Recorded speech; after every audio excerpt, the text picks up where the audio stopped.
Ministerio Gracia y Cruz presenta el Evangelio en los Salmos.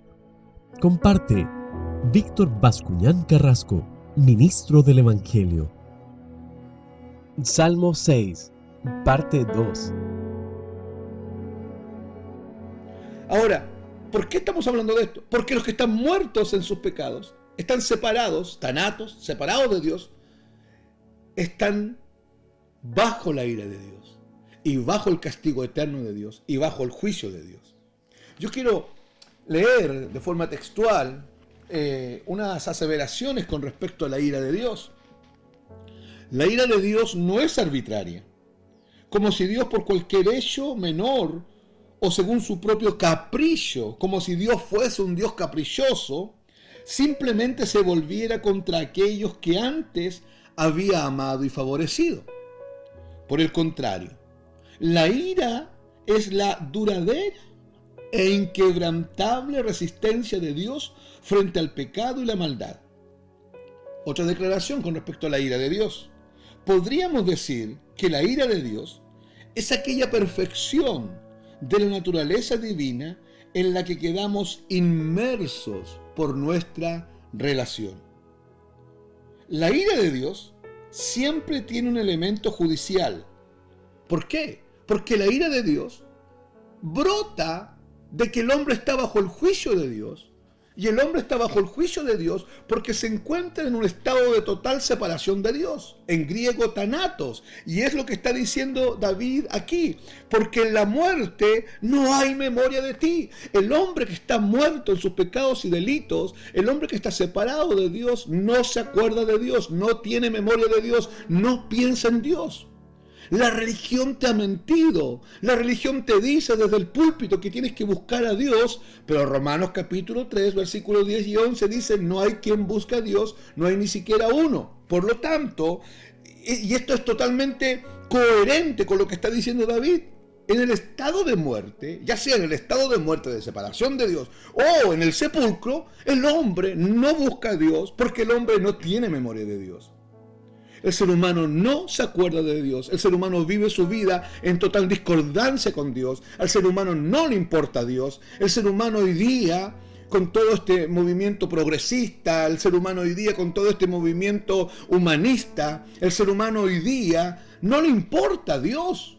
Realmente no le importa hasta que el ser humano se encuentra en la crisis, hasta que hay un terremoto, hay un sismo, hasta que muere alguien en la familia, hasta que llegue la noticia de un cáncer o de una enfermedad lapidaria. Ahí los hombres recién levantan la vista hacia el cielo y dicen, ¿dónde está Dios? Pero no lo hacen por una profunda necesidad de conocer a Dios. Lo hacen en términos totalmente humanistas y egoístas. Por eso es que el hombre tiene que ser lanzado al fuego eterno. Dios no creó el infierno para el ser humano, lo creó para Satanás y sus secuaces. Pero ahí al infierno va a ir a parar también todo aquel que ha rechazado a Cristo y que ha rechazado el Evangelio y que se encuentra en este estado de muerte. Creemos que tenemos aquí un cuadro de David y un cuadro del Señor Jesucristo. Tenemos también una figura clara de la condición del hombre sin Dios, en un estado de muerte, separado de Dios. Tenemos un cuadro de los cristianos de esta misma época en la que estamos viviendo usted y yo. Tenemos un cuadro de cristianos que pueden decir, yo estoy en Cristo, por lo tanto yo no moriré. No moriré ni físicamente ni espiritualmente porque estoy en Cristo y la vida de Cristo me inundó el día que se produjo en mi vida la palingenesia. Palingenesia es regeneración. Y regeneración la vamos a entender como una vida nueva que no tiene nada que ver con la anterior. Este salmo es un clamor por misericordia que surge de las profundidades de la desesperación, y solo las misericordias de Dios, la gracia sobreabundante de Dios, la gracia soberana de Dios puede salvar a un hombre que se encuentre muerto en sus delitos y pecados. Y la gracia de Dios puede salvar a un cristiano que se encuentre agobiado por situaciones externas.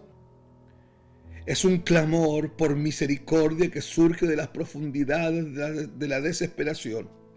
En el Nuevo Testamento se nos dice una y otra vez que Dios es rico en misericordia, que es rico, abundante en compasión. Él tuvo compasión de mí, Él tiene compasión de usted. Él tiene mucha compasión y ciertamente la necesitamos. Isaías, capítulo 57, versículo 14, el profeta del Señor dijo así, voz del Señor a través del profeta Isaías: ¿Cómo se asombraron de ti muchos?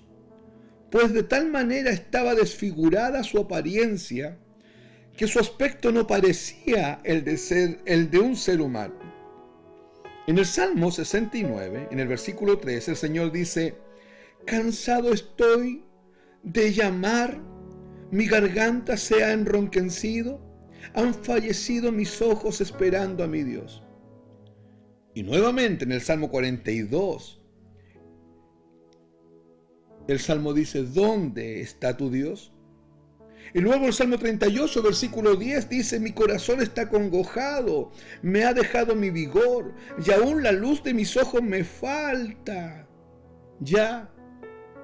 Y el Salmo 88, versículo 9 dice: mis ojos se enfermaron a causa de mi aflicción. Te he llamado, Señor, cada día, he extendido a ti mis manos. Todos estos textos que acabo de leer hacen referencia a la cruz, al dolor de la muerte vicaria. Es el Logos de Dios hablándonos desde el otro lado del Gólgota, desde allá, desde las páginas de los Salmos, y nos dicen: ¿cómo se asombraron de ti muchos? Dice Isaías. Y el Salmo 69 dice: cansado estoy de llamar, mi garganta se ha enronquecido. El Salmo 42: ¿dónde está tu Dios? El Salmo 38: mi corazón está acongojado. El dolor de la cruz. Cristo padeciendo en tu lugar, Cristo muriendo por este hombre que está muerto, que está separado de Dios, para darle vida, una muerte por otra, un glorioso intercambio. Cristo vino a morir por el hombre. ¿Qué significa esto? Que no vino a salvar al hombre siendo el hombre la finalidad de Cristo. No, el por el hombre significa que Cristo vino a morir en lugar del hombre. Y vino a morir para Dios, porque vino en primera instancia a satisfacer en la cruz del Calvario las altas demandas de justicia de Dios. Y mientras satisfacía las altas demandas de justicia de Dios, su gracia inundaba las tinieblas y buscaba al hombre perdido y alumbraba su entendimiento y proveía de una forma milagrosa la revelación, la fe, el arrepentimiento, para arrastrar a ese hombre de tinieblas a luz y para darle nueva vida en Cristo. De esto estamos hablando. En todas estas expresiones que yo acabo de leer, y solo hemos mencionado algunas, el Espíritu de Cristo habla proféticamente del sufrimiento de Cristo, por el cual Él pasaría en los días de su humillación. En la actualidad, muchos de los creyentes en Cristo están soportando sufrimientos, pero el consuelo es saber que Él ya ha pasado por el sufrimiento y lo ha soportado. No importa lo que usted esté pasando hoy, Cristo mismo ya lo ha soportado y Él puede consolarle. Qué maravilloso es tener un Salvador como el Señor Jesucristo. Qué tremendo es tener un Salvador de estas características. El versículo 8 dice: apartaos de mí todos los hacedores de maldad, porque el Señor ha oído la voz de mi lloro. El salmista sabe que Dios está actuando. Él sabe que Dios no está pasivo. Él sabe que Dios está activo, que aunque no le veamos moverse, Él sabe por convicción, por revelación de Cristo su propia vida, y lo ha experimentado muchas veces, a Dios moviéndose. Él sabe que Dios se está moviendo. Él sabe que Dios está actuando. ¿Cómo sabe? Lo ha experimentado muchas veces. ¿A causa de que Dios nos oye? ¿Él actúa porque me oyó a mí? No. Él actúa a causa de Cristo. Estamos escondidos en Cristo. Es el poder de la sangre de Cristo que valida el que usted haya sido aceptado por Dios en el cielo. Jesús ha logrado satisfacer al Padre en su muerte. Por eso dice: apartaos de mí todos los hacedores de maldad, porque el Señor ha oído la voz de mi lloro. Dios al que ha oído es a Cristo, y Dios al que oye hoy día es a Cristo, y Cristo es el que intercede por nosotros delante del Padre. Ahora, Jesús dijo en sus días caminando en medio de Jerusalén, en medio de Betania, Capernaum, Betsaida, Jesús dijo: te alabo, Padre, porque siempre me oyes. Esa es una constante. Él sigue siendo oído por Dios. Y como usted está escondido en Cristo, usted es oído por el Padre a causa de Cristo. Versículo 9. El Señor ha oído mi ruego, ha recibido el Señor mi oración.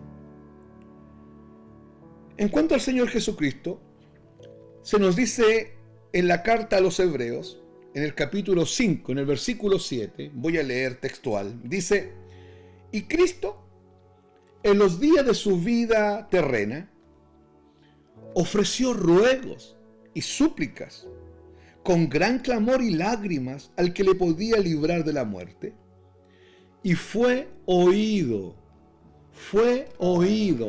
a causa de su temor reverente. Y esa debe ser nuestra confianza hoy. Dios oirá y contestará la oración cuando usted esté en medio de adversidades, en medio de disciplinas, en medio de tiempos complejos. David se da cuenta, por medio de todo este salmo de penitencia, todo este salmo de ruego, de clamor, que él está frente a la disciplina del Señor, y que en esta disciplina del Señor él tiene que ser fortalecido, él tiene que ser animado. Hermanos, Dios a todo aquel que llama por hijo lo disciplina. Dios perdona nuestro pecado, pero nuestro pecado ha dañado el corazón de Dios, ha ofendido a Dios. Ahora, Dios perdona en vista de la muerte de Cristo en la cruz del Calvario, porque la redención tiene que ver con todos nuestros pecados pasados y nuestros pecados presentes. Pero la justificación tiene que ver con todos nuestros pecados presentes y cualquier pecado que usted pudiese llegar a cometer de forma remota. Pero el pecado tiene que ser tratado. Y por eso es que somos disciplinados por el Señor. El Nuevo Testamento nos exhorta y nos dice que no desmayemos cuando somos disciplinados por el Señor, porque es necesario que aquel a quien Dios llama por hijo, a quien Dios adopta por hijo, sea corregido, sea disciplinado, porque el Padre que ama a su hijo lo disciplina. David lo sabe, y David sabe que esta debe ser la confianza. David sabe que el ruego será oído. David sabe que el Señor oye la oración. Voy a volver a leer Hebreos 5:7. Y Cristo en los días de su vida terrena ofreció ruegos y súplicas con gran clamor y lágrimas al que le podía librar de la muerte, y fue oído a causa de su temor reverente. Y esa es nuestra confianza hoy, que Dios oirá nuestra oración a causa de Cristo y contestará nuestra oración. Y a veces la respuesta de Dios no será la que tú y yo queremos, pero Él sabe de que tú y yo tenemos necesidad, y Él ministrará nuestro corazón, y Él sabrá guiarnos. Cuando usted y yo entremos en la cámara secreta a orar, a gemir, a pedir al Señor, el Señor actuará dentro de nosotros, en nuestro foro interno, nos ministrará, y Él traerá la verdad y nos guiará en la oración. Y usted terminará orando alineado a la voluntad de Dios, perfectamente alineado a la voluntad de Dios. Dios oirá y contestará la oración cuando estemos en medio de grandes problemas. ¿No es acaso un consuelo para usted oír esto? Saber que Dios responderá. Saber que el oído de Dios está atento a nuestras oraciones. Pero insisto, no porque haya en nosotros mérito, no porque la oración sea un mecanismo que sí o sí resulta y que lo podamos usar casi como un amuleto. No porque yo piense, como algunos enseñan, que en la oración yo le doblo la mano a Dios. No, esto no es así. No le doblo ni la mano ni el brazo. La oración es el mecanismo que Dios ha establecido para doblegarme delante de Él, para sujetarme a su voluntad, para alinearme con Él, para revelarme su propósito eterno en mi vida y para que yo esté perfectamente alineado a la voluntad de Dios. El hombre en tinieblas no tiene libre albedrío. El hombre en la luz no tiene libre albedrío. Ambos hombres tienen una voluntad. La voluntad del hombre en tinieblas está perfectamente alineada a Satanás y está subyugada a la naturaleza pecaminosa. Todo aquello que el hombre en tinieblas parece que él hace y parece que él, comillas, decide, no lo está haciendo ni decidiendo. Es Satanás extendiendo su voluntad sobre el hombre. Pero el hombre en la luz tiene voluntad, al igual que el de tinieblas. Pero esta voluntad está perfectamente alineada con la voluntad de Cristo. Y esta voluntad se ha ido encarrilando, se ha ido enderezando por medio del Evangelio revelado, por medio de la palabra rectora de Cristo, por medio de la revelación especial. Y sobre esta revelación especial actúa el Espíritu de sabiduría y revelación en el conocimiento de Cristo. Entonces este hombre en la oración no irá a torcer la mano a Dios. Irá a decir: Señor, tengo esta necesidad. ¿Cuál es tu voluntad en esto para mí, Señor? Puede que usted se encuentre en este mismo momento en una situación tan difícil que este salmo para usted le esté trayendo mucha luz doctrinal, pero al mismo tiempo le esté trayendo una administración poderosa en su espíritu y esté produciendo dentro de usted un quebrantamiento para llevarlo al arrepentimiento. Si usted no conoce al Señor, yo espero que también el Señor le esté hablando. Quiero leer, para ir terminando, Primera de Juan, la primera carta de Juan, capítulo 4. Primera de Juan, capítulo 4.